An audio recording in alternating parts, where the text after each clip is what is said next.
Sockeye Tactical here, showing off some gear that I recently got. You know, the holidays were good. I had Christmas and birthday. It's been a good couple of months.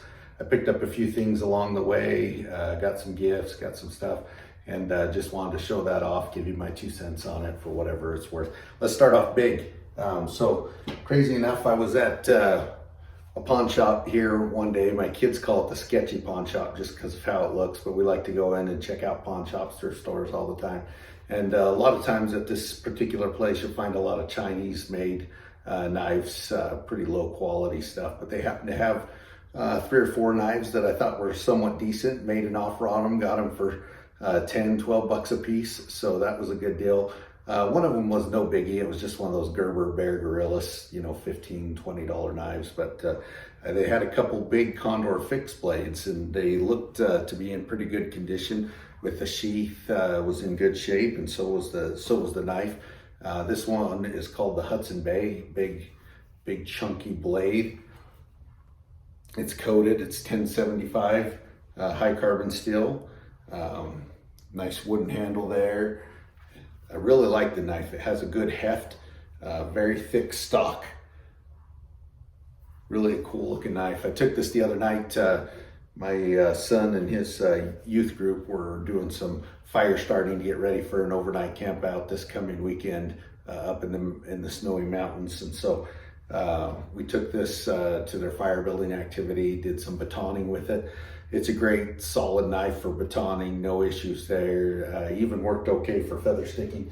I would recommend it. It's an awesome knife. I think they retail around $70, $80. So getting it used for 10 or 12 bucks, that's a good deal. The other big Condor fixed blade they had was this, I think they call it the Jungle Buoy 2. Not quite as large as that Hudson Bay. I don't know. It looks like maybe about 7.5 inch blade. It's sharpened on the tip, and then also, I mean, it's sharpened on the clip, that upswept clip there. Kind of an interesting design. If it hadn't been such a bargain, I don't know that I would have picked it up, but it's got a wooden handle, lanyard hole. It's got kind of a swell in the handle there, so it feels pretty good in the hand. And again, a coated blade, 1075 high carbon steel. It's a solid knife, not quite as thick and chunky as the Hudson Bay, but still a cool looking knife. Then, you know, one of my gift exchanges when I was visiting family, they gave me a little hatchet. Now this is something I think you can pick up fairly inexpensively. I've seen similar things like at Ross or whatever for $10 or $15. This one had a little nylon sheath on it, and it was wrapped with some nylon cord, which I thought, well, maybe I'll just throw it in the truck. Maybe I'll give it to one of the kids. I don't know what to do with it. But I took it and I wrapped it with some survival cord. You know, that's the paracord that has the fishing line, the copper wire, the fire starter inside of the paracord. And I put a lanyard on it that could be tightened up there. So, you know, that thin nylon that was on it before was, didn't give you a lot of grip, but this survival cord's thick stuff feels pretty good. Gives you some extra cordage there. It's got a little wrench and a belt cutter and a couple different wrench sizes there. So it's a decent tool. I sharpened the edge up on my belt sander, and it's ready to go. Put it in the toolbox, lightweight. You can carry it around in a pack if you needed a little something to split some small kindling or wood. Fairly inexpensive way to dress it up and make it a little more functional. So now going back to that pawn shop story, the other knife that I got there was just this little C.o.a.t. Kiss. And this is not a new knife. It's been around for about 20 years. You can still get it. I looked it up on Amazon. I think they're 30, 35 bucks each. I looked like a lot of them were made out of 3CR, which isn't the greatest. It's made in Taiwan. I'm not sure what this one's made out of because it doesn't say, but it's got a nice big clip on the back, and I've actually used it quite a bit recently as a money clip. Just throw it in my pocket. It's called Keep It Simple KISS. Keep it simple. Well, I used to say that something else, but it stands for something like that. Ed Halligan design, and it's pretty well built little knife. I had a hard time getting an edge on it because it's got this really weird tonto on one side and a flat chisel grind on the other side, and then the serrated edge. Plus the quality of the steel, I had a little bit of a trouble getting an edge on it. But it's kind of a cool little novelty item, and again, a $35 knife for $10, you can't go too wrong with that. Over Christmas, I kind of was looking, I got a Cabela's gift card from one of my coworkers, and I'd been wanting a SOG power pint for a while. And so I used that to get the SOG power pint and a little Phoenix flashlight. So both of those over Christmas, I had some Cabela's points that I had to cash into. It wasn't all just the gift card. But I am digging the SOG power pint. It has been part of my everyday carry since it came in the mail. I just love the compact size of it. I have a full-size Leatherman and Gerber too, but this is just a perfect size for carrying, and that gear drive on it is just outstanding. It just feels so smooth when you open it. I love that all the implements on it are locking. I'm not going to go through every one, but it has this nice little Warncliffe blade there that locks.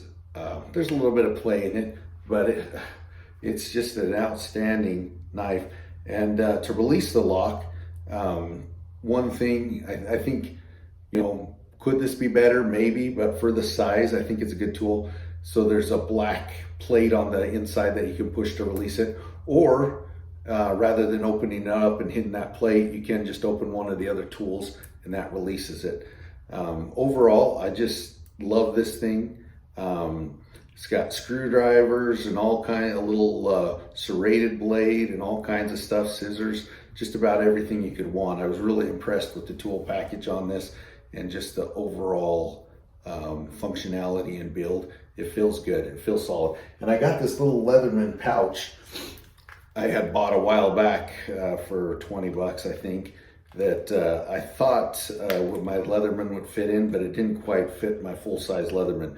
But it works pretty good for the SOG power pint, and you could actually put more in it. So I've got an O-light on the side here. It's got a little elastic band in this Leatherman tool pouch that you can fit that in. And the reason I didn't put that Phoenix flashlight in is this O-light's just a little bit thinner, fits a little bit better. And then inside, even when I have the power pint in there, there was room to slide maybe like a pry bar or something in. I haven't decided exactly what to put in, but for the time being, I've been carrying this little micro razor blade that I got at Ace Hardware. So you can open that up. It's got two different settings, just carries those little micro box cutter. And that all fits in one nice, neat little package. And you carry that on your belt, and that's been carried with me almost every day since I got it. So super excited about that. Well, let's talk about something fun, something goofy. So I got from my family, my wife, I got this little AR G.o.a.t guns. I'd seen those in Sportsman's Warehouse, thought they were kind of cool. Never thought about buying one, but she got it for me, and I was actually quite impressed with it. The build quality is pretty good. You can expand and close the stock. It's adjustable. The mag release works, and it even has small ammo in there. Doesn't go pew pew, unfortunately, but that's cool that it has that. The sight even has a screw to adjust it. The safety switch moves. It doesn't actually have detents to lock in, I don't think, but it does move back and forth. The only thing that feels a little, I mean, for the price to quality ratio is pretty good, and it was easy to put together. Comes as a kit, kind of a cool little model. The flap even opens for the dust cover. So it's just pretty cool. The spring on the guard, the guard is held in place by a spring, and that's a little loose. Sometimes when I'm handling it, the guard pops off. So that's a little questionable. Going back to that Phoenix light, I forgot about that. Don't want to forget about that. So I do like this Phoenix light. I like it's a nice size. It doesn't have a clip on it. You might be able to get one, but it fits in your pocket really nice. It has a little tiny loop on the top that you can put a Phoenix in, or a lanyard in. This is the E09R, and it is rechargeable, and I've used it quite a bit recently, and it lasts for a long time. I don't know what the exact run time on it is, but it has 3 different settings. So it's got a low, medium, and high. And the nice thing about the power button is whatever setting you have it on, when you turn it off, it comes back on at that same setting, and then you can toggle it between the settings. Oh, it looks, actually I was wrong. It has 4 different settings. So really cool little light. Twist it open to get to the charging port, and it's just a micro USB. No, I take that back. It looks like a USB-C. It comes with the charger. You just slide that out to get to the charging port. My first Phoenix flashlight, and I really like it. I'm impressed with the quality. It may be a step up from O-Light, but I love O-Lights. I unfortunately lost my O-Light Baton 2, but I know they have the Baton 3s out, so that's on my radar to get one of those. A couple more things. So I happened to be traveling up in Boise, stopped at a knife shop that I really like, and I had been looking at some replicas of this online, and they happen to have a Buck 315 Yachtsman. They haven't made these since about 1998, but you can still pick them up online. The reason I had been looking at one of these is because it's got the marlin spike on it. It's got a nice locking marlin spike. And if you don't know what that is, it's on sailing ships, they use that. When the wind pulls your sail, your knots get super tight, and you need something to stick in there, loosen up the knot, and get them out. Well, I've been doing a lot of paracord. I've been making slings. The other day I made a dog leash and a dog collar, bracelets, that kind of stuff. So I thought this would be really handy when you're tying knots, when I'm doing some paracord, if I needed to loosen something up. And I just thought that was really cool. Plus, it's got this excellent sheep's foot blade. Now for cutting rope, I suppose serrations might be nice, but I don't mind the plain blade with the flat grind there. It's really a nice looking blade. It says Buck 315 USA on it. I was doing some research online. I think these were actually made by Schrade when they were still making USA knives, but it's really cool. Durlin handle, I think. There's some older models. They made them from about the 70s till the end of the 90s. So there's a lot of them out there, but really cool knife. I like that. One thing I bought for myself that I had been wanting, I love little Victorinoxes. And so I bought this little Victorinox clip. And the reason I like this, I have a Rambler, I have a Classic, I have a lot of little Victorinoxes, but this one has the nail clips built into it, which I really liked. And I don't know that I've seen anybody do a review on these before, but I did like that feature.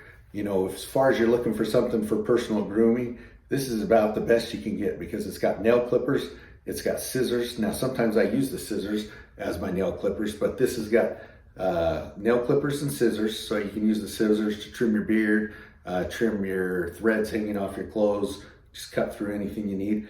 It's also got a little blade and a file, and then of course it's got the tweezers and the toothpick, which the toothpick I use more than anything. I will say though, not a big fan of these plastic handles. I think I like the celluloid handles better, or the stainless steel. But anyways, this is a decent knife. It feels a little lightweight. To me, honestly, it feels a little bit cheap for Victorinox. And I think that's partly just because they had to have this big plastic spacer to fit the nail clip in. But the nail clippers are good quality. I have another pair of Victorinox nail clippers and really like them. This is great. I put it on a keychain. It's perfect for personal grooming. I like to always have one of these with me, whether it's the Classic, the Rambler, or this one now. It is it is definitely about twice as thick as a classic or a Rambler, and it is a little bit longer, so just be aware of that. Couple more things. So I was at the military surplus store the other day with one of my kids. We were just looking around, and I felt bad because I kept the guy open longer than he was supposed to be, and just looking at knives and looking around the store and stuff. And he showed me a bunch of knives, and I didn't really want to buy any, but I felt kind of bad having him stay there and be late. And I know these have been out for a while, but I don't have one. So he has a lot of K-bar knives there, so I bought the K-bar Dozier just to check it out. And you know, I can see why people like these. They're really lightweight. They're good, solid construction. Not a lot of play in there. It has a strong back lock. Nice, grind on the blade. A little bit of a hollow grind there. Very slicey and an excellent profile. Some jimping on the back. It's just overall a pretty well-built knife. The pocket clip is reversible. For a simple, basic, cheap knife, this is good. This is not the D2 version, but they do have a D2 version. And I paid a little bit more for it than I probably should have. But I think you can get them online for 20, 25, 26 bucks. So it's a decent knife, made in Taiwan, fun to carry around. And then just my last little bit of bling. So I picked up this coin off of Amazon. It's got, I think, the Mayan calendar on it, and just a little bronze coin there, 10 bucks. I thought that would be cool to carry around just for some pocket change. Nothing to do with anything, no tools or anything useful. My brother actually has an interesting one with the Aztec, made out of 2 troy ounces of silver, worth quite a bit more than this will ever be. But it's fun to have a coin to flip around, spin around. I have a lot of kids, so sometimes it's fun to pull something out of the pocket and let your 5-year-old play with it. All right, joke time. Hope you're stuck around for the laughs. And as always, leave me a joke in the comment. I'll read them when I have time. But anyways, this is a classic. I kind of forgot about it, but one of my friends told me it the other day. So there's these 3 guys out in the country hunting, looking for somewhere to hunt. They come across a little farmhouse, some nice farm ground. Looks like it'd be a perfect spot to hunt. So they say to the driver, they say, well, why don't you go up there, knock on the door, see if they'll let us hunt. So he hops out of the car and he walks up to the farmhouse, knocks on the door. This old man comes to the door and he says, hey, sir, me and my 2 buddies, we're just out here hunting, and we wondered if you'd give us permission to hunt your farm ground here. And the old guy thinks about it for a second. He says, well, you see that old horse over there? And the guy's like, yeah. He says, well, that horse is blind, he's deaf, and he's just about lame. He says, but I don't have the heart to put him down. He says, if you take care of that horse for me, put him down, and you can go ahead and hunt the ground. And the guy's like, oh, that's great. Yeah, sure, no problem. So he starts walking back to the car, and he's on the way. He's like, you know what? I'm going to play a trick on these guys. So he gets back to the car, and they're like, how'd it go? And he said, that guy was so rude. He was so belligerent. He wouldn't let us hunt his farm ground. I'm just so mad. And he turns around, takes his rifle, boom, shoots the horse, and it drops. And then all of a sudden, boom, boom, here's 2 other shots. And his buddy says, you got the horse, I got the dog, he got the cow. Now let's get out of here.